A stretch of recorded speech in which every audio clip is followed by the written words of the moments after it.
Kaixo, bideo honetan ikusiko dugu nola mezu bat idaztean nola txertatu artxiboa, irudi bat edo esteka.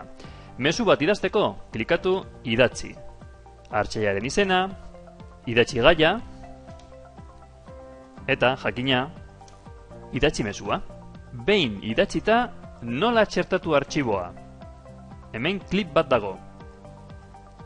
Bilatu artxiboa, nik PDF hau gehitu nahi dut. Eta abrir, eta hemen txertatuta dago PDF hori.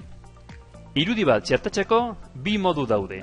Bata, testuaren gorputzean txertatzea. Nola egiten da hori?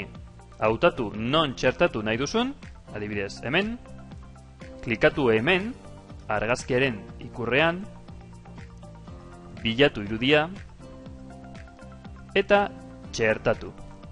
Eta begira. Mezuan txertatzen da. Hau da, modu bat.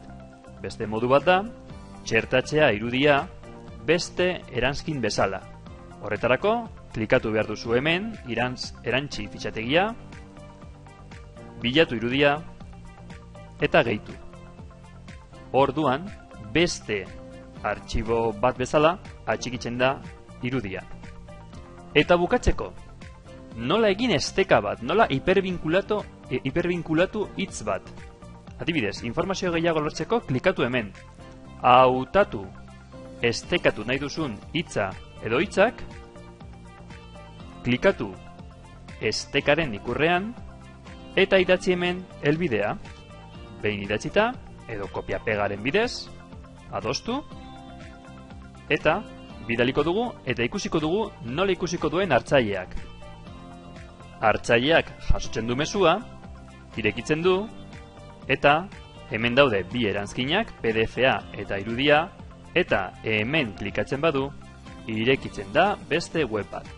Por cierto, aprobetxatuko dut, azaltzeko zertarako balio duten ikur hauek. Lehenengoa da, letra estiloa aldatzeko, informazio hautatzen dut, eta jar dezaket negritaz, handiago, erraldoia, edo tipografia aldatzeko.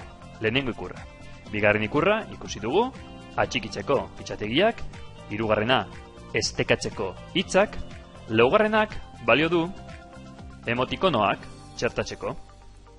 Modan daude, hemen dituzu galeria bat, txertatu nahi duzuna. Bosgarrenak balio du driven daukazu artxiboak igotzeko eta txertatzeko mezuan. Irekitzen duzu drive, eta irudi bat, testu bat, dokumentu bat edo hautatzen duzu, eta txertatzen duzu. Bi modu daude, edo estekaren bidez, edo eranskin bat balitz bezala. Kasu honetan, estekaren bidez. Txertatu, eta hor txertatzen da. Hau ikusi dugu, hau da mezu osoa ezabatzeko, eta hemen 3 puntu daude. Baina hau izango da beste bideo baterako. Eskerrik asko, agur!